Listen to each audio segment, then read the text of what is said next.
नमस्कार मित्रांनो, हवा कोणाची या कार्यक्रमात आपलं हार्दिक स्वागत आहे। आपण कोपर गावातील वॉर्ड क्रमांक 9 मध्ये आता आलोय आणि इकडच्या नागरिकांचे काय मत आहे, कोण निवडून यायला पाहिजे हे त्यांच्याकडूनच जाणून घेऊया। नमस्कार दादा, नमस्कार. काय नाव तुमचं? विश्वास पाटोळे. विश्वास पाटोळे। 9 क्रमांक वॉर्ड मधले तुम्ही या ठिकाणी मतदार आहात, मी स्थानिक आहे तिथला। काय वाटतं तुम्हाला, कोणत्या समस्या या ठिकाणी प्रमुख जाणवून येतात? समस्यांचं जर राहिलं तर समस्या जर आता तो गरजेचं जर बोललं तर सर्वसामान्य माणसाच्या घरचं काय असतात का अन्न वस्त्र निवारा। सर्वसामान्यांचा प्रश्न आहे का स्वच्छ पाणी आणि सुंदर रस्ते। आज जर आपण कदाचित जर आपण बाजारपेठ जर बघितलं तर बाजारपेठची इतकी दैनंदिन अवस्था आहे कोपरगावमध्ये। आता जर तुम्ही हा भाग पाहिला, हा कोपरगावचा प्रमुख रस्ता आहे। आता कोपरगावची एक आगळीवेगळी ओळख आहे धुळगाव म्हणून। तर कदाचित ही धुळगाव जी ओळख आहे कोपरगावची ही कुठेतरी पोचली पाहिजे, कारण की ही साधू संतांची भूमी आहे। आज कोपरगाव जर पाहिलं तर आपल्या जवळ शिर्डी देवस्थान आहे। आपल्या समोरच्या भागात जर पाहिलं तर येवला आहे। तर येवल्यात जर कधी गेलं तर येवल्यात असं वाटतं की बाबा कुठल्या शहरात आलो आपण, एवढे सुंदर रस्ते। परंतु आज कोपरगावची एवढी दयनीय अवस्था झालेली आहे की ज्यावेळेस एखादा भक्त, साई भक्त ज्याला आपण म्हणतो, तो ज्यावेळेस कुठेतरी शिर्डी साईबाबांच्या दर्शनाला येतो तो कोपरगावात आल्याच्या नंतर त्याला असं वाटतं की बाबा हे कुठलं गाव लागलं। आता अगदी हाकेच्या अंतरावर शिर्डी आहे, तर कुठेतरी सर्वसामान्यांची हीच मागणी असेल का बाबा जर पराग चांदोर साहेब जर नगराध्यक्ष जर झाले तर सर्वसामान्य नागरिक म्हणून सांगतो, जर पराग चांदोर साहेब जर नगराध्यक्ष झाले तर कुठेतरी कोपरगावचा चेहरा मोहरा कुठेतरी बदलेल।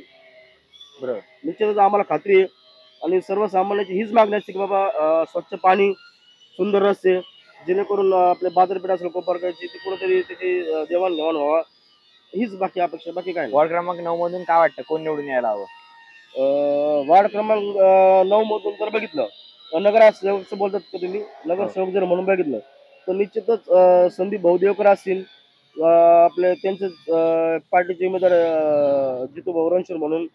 दोघांचंही काम चांगलं आहे आणि दोघांचाही जनसामान्य संघ किंवा सर्वसामान्य संघ चांगले संबंध आहे। बरोबर। आणि नगराध्यक्ष म्हणून तुम्हाला काय वाटतं, कोण निवडून यायला हवं? निश्चितच नगराध्यक्ष म्हणून पराग चांदोर साहेबाला आम्ही पसंती देतो, कारण तसं जर बघायला गेलं राहिलाच आमच्या गल्लीमध्ये पराग चांदोर साहेब, त्यामुळे कुठेतरी नगराध्यक्ष आमच्या गल्लीत झाला, उद्या आम्हाला म्हणजे जी कुठली समस्या उद्भवून ती गल्लीत उद्भवून। निश्चितच आता पराग चांदोर साहेब आमच्या घराशी जर राहिलं म्हणजे कुठेतरी आम्हाला जास्त लांब जाण्याची गरज पडणार नाही। हाकेच्या अंतर पराग साहेबांचं घर आहे, तर निश्चितच पराग चांदोर साहेबाला आम्ही पसंती देतो कोपरगाव मधून। आणि तुमचे युवा नेतृत्व कोल्हे यांच्याबद्दल तुमचं काय मत आहे?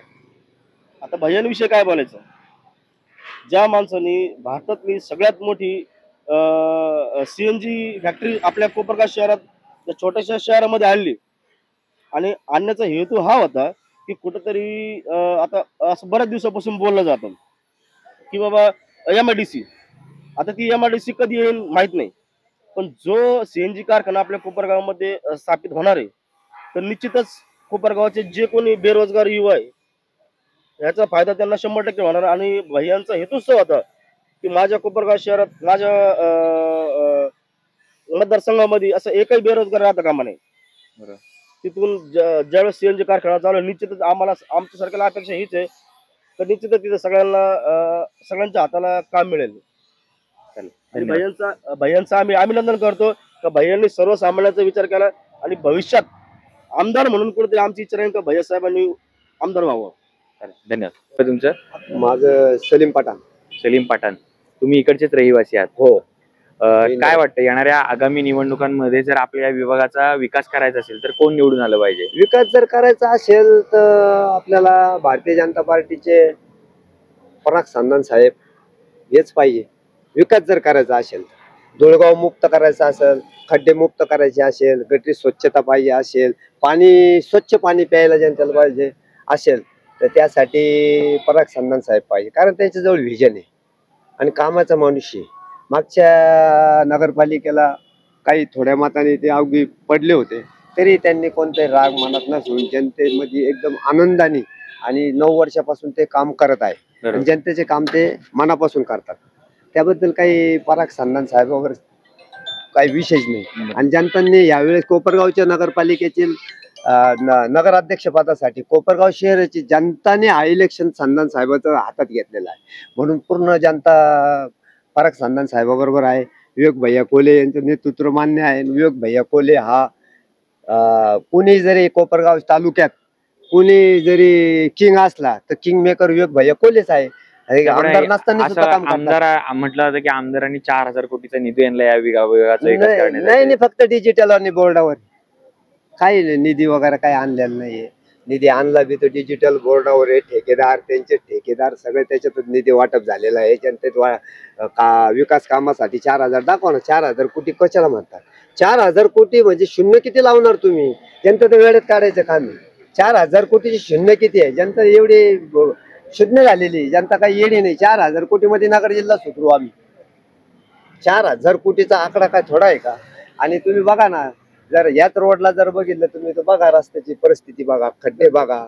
निवडणुकीच्या त्या तोंडावर असताना या ठिकाणी जो पक्ष प्रवेश करून उमेदवार देण्यात आला त्याच्याबद्दल काय मत आहे? ते काय आता तसं बघायला गेले तर आता 25-30 वर्षापासून जो माणूस राजकारणापासून संन्यास घेतो आणि त्याच काकांनी आता वयाचे 75-76 वय झाल्यानंतर उमेदवारी करावा हे जनतेला मान्य नाही. आता रिटायर आराम करायचे दिवस आहे त्यांचे. आणि ठीक आहे, त्यांना जर करायचं होतं ते एकदा राष्ट्रवादी काँग्रेस पक्षामध्ये स्वर्गीय शंकररावजी कोल्हे साहेब होते आणि दिलीपराव वळसे पाटील मंत्री होते. त्या टायमाला आम्ही आंबेडकर मैदानावर सभा घेतली होती. त्यांचेच शब्द आहे का माझ्या नशिबात माझ्या या रेगामध्ये म्हणजे हाताच्या रेगामध्ये राजकीय यश नाही, मला राजकीय राजयोग नाही, हे स्वतः बोलले होते काका. आता कुठून राजयोग आले? कुणीतरी त्यांना बसवलं, कुणीतरी त्यांना फुगवलं. आणि काकांनी मला तर वाटतं आता 76 वय झालेलं आहे. आता होतकरू आणि तरुणांचं काम आहे. 40-50च्या वयातला नगराध्यक्ष असला, धावपळ करणारा असला तर अशा माणसाला नगराध्यक्ष लोक करतील. जसे संधान साहेब आहे त्यांच्यावर कौले. आणि काकांनी मला तर वाटतं त्यांनी बसून घ्यावा. सामान्य नागरिक म्हणून तुमचा त्यांच्यावरती विश्वास आहे काम करतील म्हणून? आता वय झाल्यावर काय करणार? आता आमचं वय, यांचं वय 76 आहे. हे 76 वयाचं माणूस घरात चालत नाही पण हा बाहेर चालवायला पाहतो. मग आता जपून घ्यावा लागत. पण मजा नाही त्याच्यात. एवढे तर हे घरात चालत नाही. आता तुम्ही जे बोलताय 4,000 कोटीचा विकास निधी वगैरे आला तो कोपरगाव तालुक्यात. अहो 4,000 कोटी जर खर्च केले असते तर कोपरगावचं सिंगापूर नसतं झालं का? चकाचक रस्ते दिसले असते, धूळमुक्त दिसले असतं कोपरगाव 4,000 कोटी मध्ये. 4,000 कोटी म्हणजे काय किरकोळ रक्कम वाटते? अजूनपर्यंत कुठली कामं नाही झाली? 4,000 कोटी मध्ये मी तर म्हणतो 4,000 रुपये सुद्धा खर्च केलेले नसते. अशी परिस्थिती कोपरगावची. अखिल शेख, तुम्ही एक कोपरगाव नगर परिषदेच्या हद्दीतील रहिवासी आहात, तर यावर्षी मतदान सुद्धा तुम्ही करणार आहात. जवळपास 9 वर्षानंतर तुमच्या नगर परिषदेची या ठिकाणी निवडणूक लागली.